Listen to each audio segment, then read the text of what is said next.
be the case, but right now it absolutely is not, black president notwithstanding.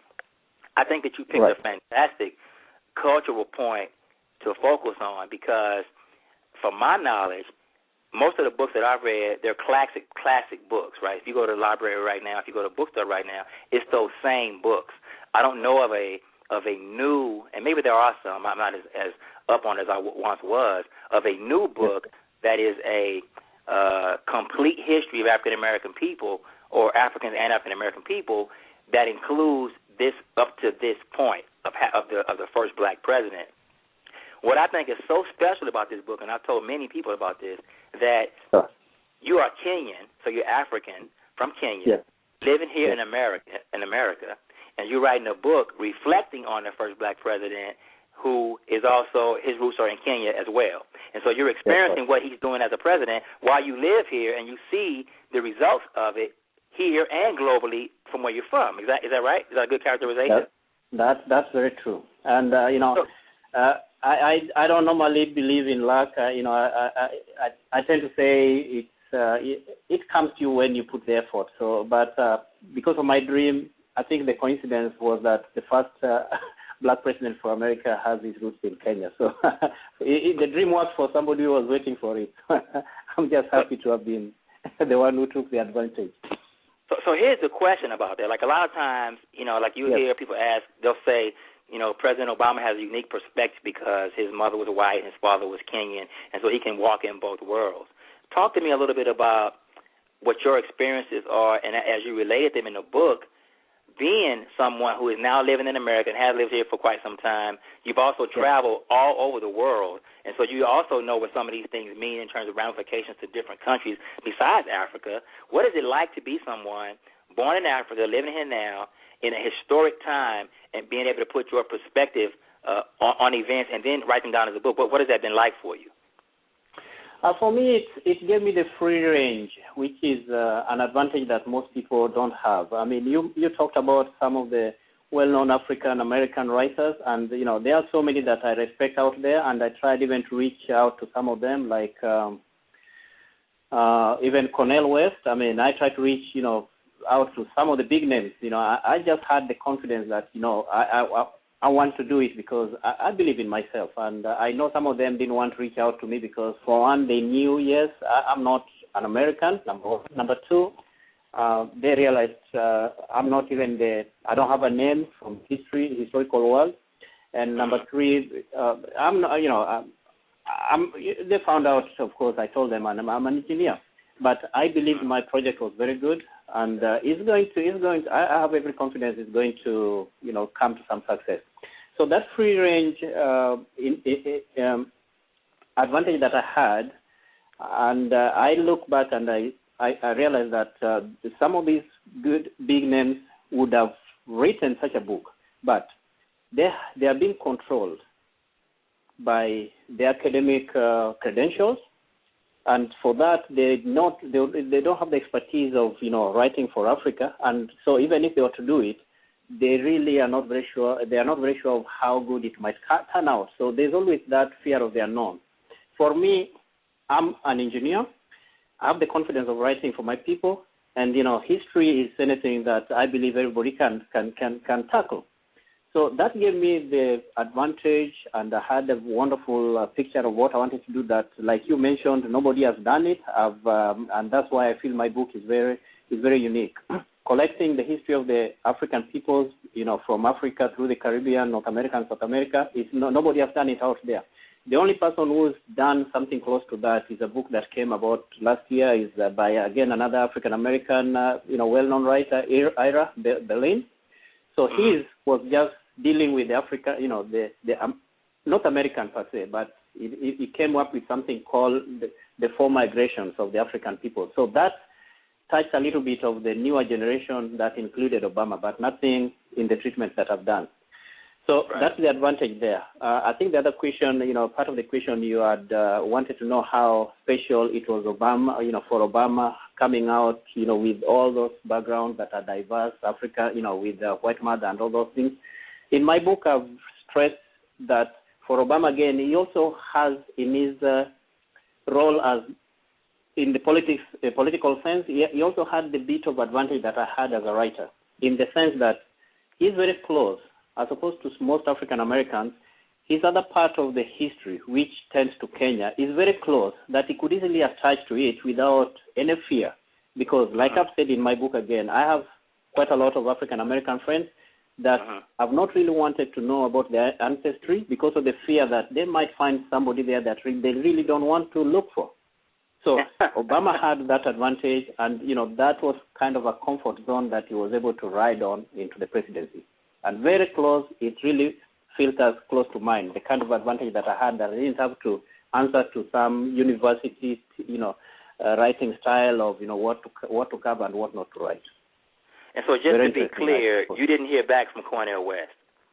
Yes, I did not. I tried to reach him. I tried to reach, I can't remember his name well, but Gates? Professor Gates at Harvard? Yes.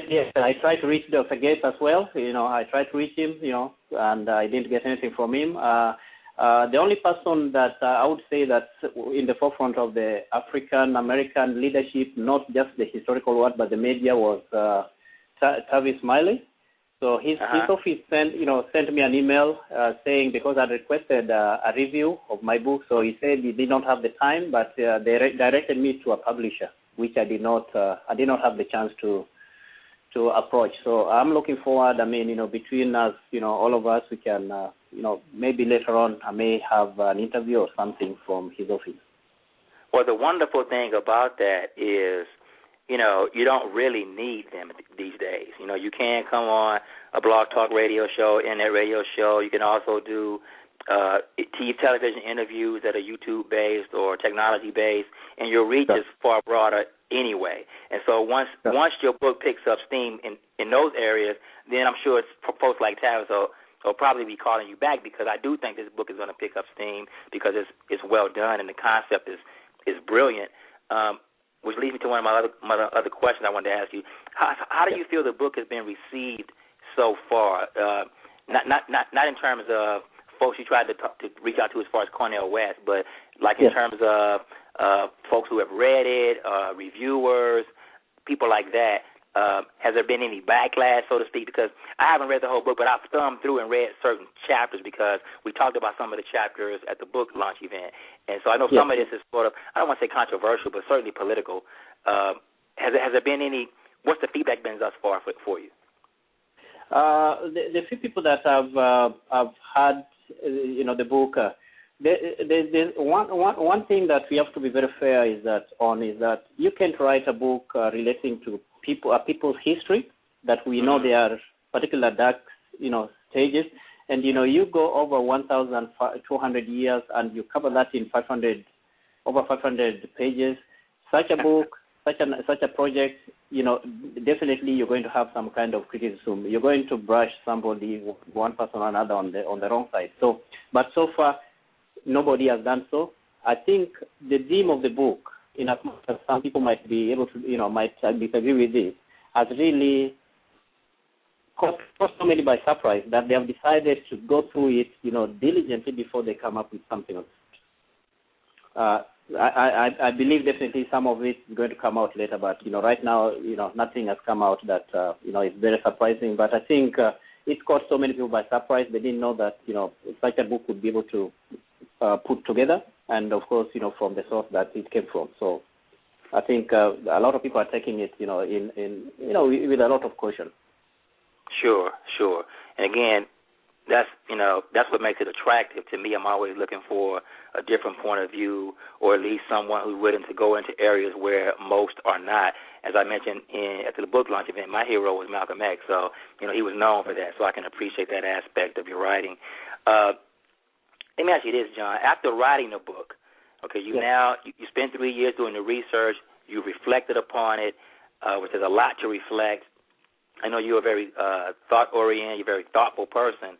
After all this, now the book is out and you're getting feedback and you're hearing from folks, what is it that you would now say that as a global community, Africans and African-Americans and Africans in the diaspora, analyzing this whole thing, what's holding us back? What is it that we need to do to move forward progressively as an entire community of people?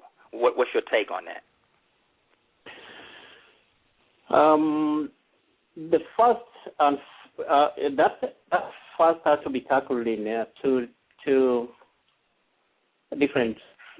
I think in two different ways, because the bigger population of the African peoples is on the motherland, continent, and the challenges there are totally different. The only good thing that I can share with you is that those challenges are very, very, they would not require a lot of time, because like I've also entailed in my book, is that Africa has one, despite all the problems that we have, but Africans just don't know we have some of the advantages that other people, other communities don't have. We have the resources, we have the population, so labor as it is today, that's one of the driving forces, that's going to bring Africa out of the economic doldrums. On top of that one of the advantages that we probably don't know, or probably our political figures don't realize that we have, is that, we can look into the world and we can see where their failures were. So we really don't have to go through those paths again. On the African, on the black community in the U.S. and the developed world, I think the first and foremost, we really need to get involved with the professionalism, as in and that can only come in when we know what our failures before and what the challenges are today, especially politically. And, who are the biggest challenges, if not the European, American, that we've been there for years, but, the biggest challenges now are the upcoming minorities like the Asian and the Hispanic. So we really have to know where the challenges are coming from and, what those challenges are going to be for us in the next 10 or so years. But and then on top of that one, we really have to know what unity means when it comes to political drives. And one thing that I've really wanted to use my book for, and I'll try to pick up, tackle some of the challenges ahead, is that I'm a great believer in Pan-Africanism. If only the African peoples from all over the world would be able to understand that, if only they were able to spearhead some kind of unity. It might not be political, it might not be economic, but some kind of unity. That understanding first that, the other races of the world, and we are not talking about racism here. We're just talking the mileage that you get out of political unity or economic unity. The other races of the world have known how to use that. So we need to come up. John, we have about 8 seconds left, and so I'm sorry I meant to cut you off a little bit earlier, but I want to say real quickly you can get the book at Amazon.com. I want to thank John for coming on. This is a great book, and I want to encourage everyone to go out to Amazon.com and buy it, Reflecting on America's First Black President.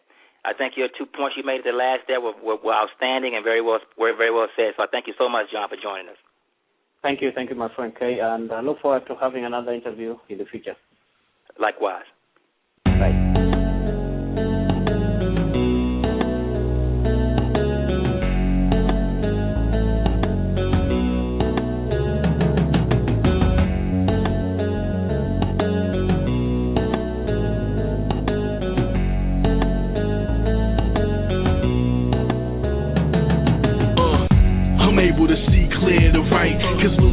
Lattimore improved the light, and J.A. Burr invented the lawnmower. Let me expand the mind of